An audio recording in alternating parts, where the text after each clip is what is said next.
How's it going, everyone? Welcome. Today, we're going to be talking about emergency funds and everything you need to know about them. If you had an unexpected expense come up, like a car repair or a home repair, would you have $400 to cover that expense without using debt? Well, according to research done by the Federal Reserve, 40% of Americans wouldn't be able to cover a $400 expense with cash or savings, which is another way of saying that almost half of all Americans have no financial flexibility and are one expense away from going over the edge. While it might not be the most interesting or most exciting financial goal, your emergency fund is the foundation for your entire financial future. And without this, it's only a matter of time before a storm comes along and knocks your entire financial structure over. A good example is the economic storm that hit America and the world in 2008, and that we all felt in one way or another. As with any big storms, the only structures that make it through are the ones that were built well and on a strong foundation. Even billion-dollar companies were blown over because they were not built on solid foundations or maintained properly. Now, this isn't a video on economic history, so we won't go into detail on how this happened. But the thing with storms, both in your financial life and in real life, is that sometimes we can predict them and try to prepare, and other times they just hit without any warning and we are caught off guard. Let's say you live someplace where you get very cold winters and lots of snow. If all of a sudden, one day, the furnace in your house stops working, well, it's not like you can just make do without it, unless you want to freeze. This is one of those things you couldn't have predicted would happen, yet it did, and now you have to pay to get it fixed.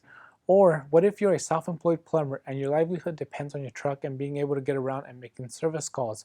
If one day your truck breaks down, it doesn't just affect your basic transportation, but also your income. You can see how one item can snowball and affect other areas of your life, and if this happened to someone who's very paycheck to paycheck, it can be enough to send someone over the edge. Let's clarify what your emergency fund is for and how it should be used. First, an emergency is something that you didn't expect to happen or you couldn't possibly predict would happen. Most Americans use credit cards or other forms of debt to catch all of life's emergencies. But there are things that are not emergencies, like going on vacation. But then there are other things that people label as emergencies even though they aren't actually emergencies. For example, Christmas is not an emergency because it is always on the same day in December. Your car will need oil changes and your kids will outgrow their clothes. Things like these are not actual emergencies because they are things you can expect and therefore you should budget for. The problem is that people don't budget for them, so when they come up, they feel like emergencies. Now, if you're someone who doesn't have $1,000 sitting around that can be placed off limits from everyday use, then saving up for your emergency fund can seem impossible. But the way to save up $1,000 and eventually $10,000 is best done by small, constant steps. For example, if your doctor told you that you need to lose 50 pounds and you go home that night and cut your meals by half, then go run 2 miles, then hit the gym for 2 hours, you are going to be regretting it in the morning, not to mention the damage you can do to your muscles and joints. Also, the likelihood that you follow through with losing weight is going to be very unlikely. If anything, you'll be sitting on the couch eating a bag of chips, feeling sorry for yourself. The proper way to handle this is to begin slowly and tackle one item at a time. Maybe for the first few weeks, you begin cutting back on your meals and replacing them with healthier foods, and only going for walks around the block. Then after your body gets used to this, you can begin adding more advanced workouts and running longer. The point I'm trying to make is that you must go at it slowly so you don't become overwhelmed and give up. The same applies to your financial life. If you start trying to pay off car loans, pay off the house, invest for retirement, and build up an emergency fund, then you become frustrated and nothing gets done. Because you started to attack many things at once, you don't finish anything you started a long time ago. This is going to make you feel like you haven't accomplished anything and can be dangerous. If you feel like your efforts isn't getting you anywhere, you will give up on money management altogether. So just take it slow and save wherever you can until you reach that $1,000. Once you've saved up your initial $1,000, you must hide it because if you keep it handy or within sight, you'll be tempted to spend it, and most likely will. If you keep it in your underwear drawer, you'll be tempted to borrow some to buy those concert tickets or to go shopping. You can put it in a savings account, but it can't become overdraft protection. Now, if you only have one savings account with your bank and it's really linked to your checking account, you can easily open an online savings account and deposit the money there. Even though online savings account pay more interest than a savings account at Wells Fargo or Chase, you shouldn't get caught up where you open your account. Online savings account are paying less than 2%, which is only a $20 return on your $1,000. So you won't be getting rich from that. The point is to find a safe place to keep the money. You can also get creative. Let's say you're a crafty person, where you can easily go buy a cheap frame, decorate however you want, and stash the money inside. You can even be cheesy and write "break in case of emergency." This is another way you can keep yourself from being tempted to spend it. Now, it's important to mention that keeping your money out of reach does not mean keeping it where it is not liquid.